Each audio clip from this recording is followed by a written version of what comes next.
ल त्यसो भए ज्योति मिस हजुरले के बनाउँदै हुनुहुन्छ?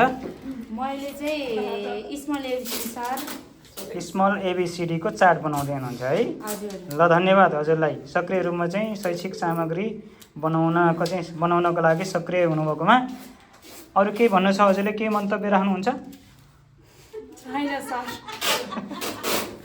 यतापट्टि निर्मला म्याम हुनुहुन्छ, उहाँले पनि शैक्षिक सामग्री बनाउँदै हुनुहुन्छ। के बनाउँदै हुनुहुन्छ? मैले जब कार्ड बनाउँदैछु सर। जब चार्ट बनाउँदै हुनुहुन्छ है? हस् धन्यवाद हजुरलाई पनि सक्रिय रूपमा सहभागी हुनुभएको छ।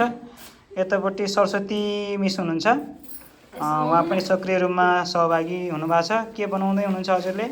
एबिसिडी लेख्न लाग्यो सर। एबिसिडीको चार्ट बनाउँदै हुनुहुन्छ। हस् धन्यवाद हजुरलाई पनि।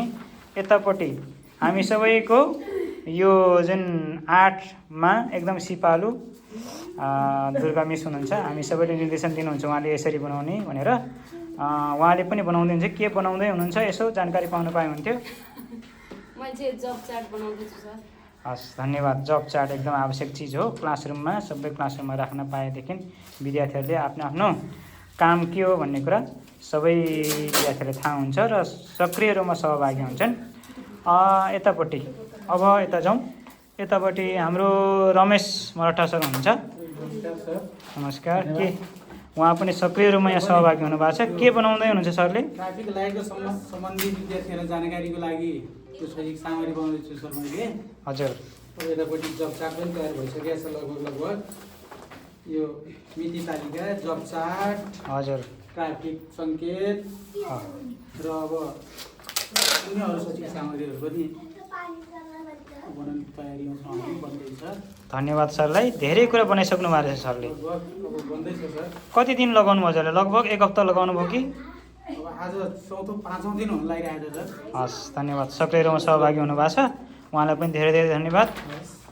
यतापट्टि हामी सबैको आमा भन्दा पनि हुन्छ। नमस्कार गीता म्याम, यहाँलाई हाम्रो शैक्षिक सामग्री बनाउने कार्यक्रममा सहभागी हुनुभएको धेरै धेरै धन्यवाद। के बनाउँदै हुनुहुन्छ यसो जानकारी पाउन पाए हुन्थ्यो मिसले। हजुर। हस् धन्यवाद म्याम। उहाँले हामी सबैलाई धेरै पुरानो हुनुहुन्छ, हामी सबैलाई निर्देशन दिनुहुन्छ, यसरी गरौँ उसरी गरौँ सरसल्लाह दिनुहुन्छ, उहाँलाई धेरै धेरै धन्यवाद। यतापट्टि अमृता मिस हुनुहुन्छ,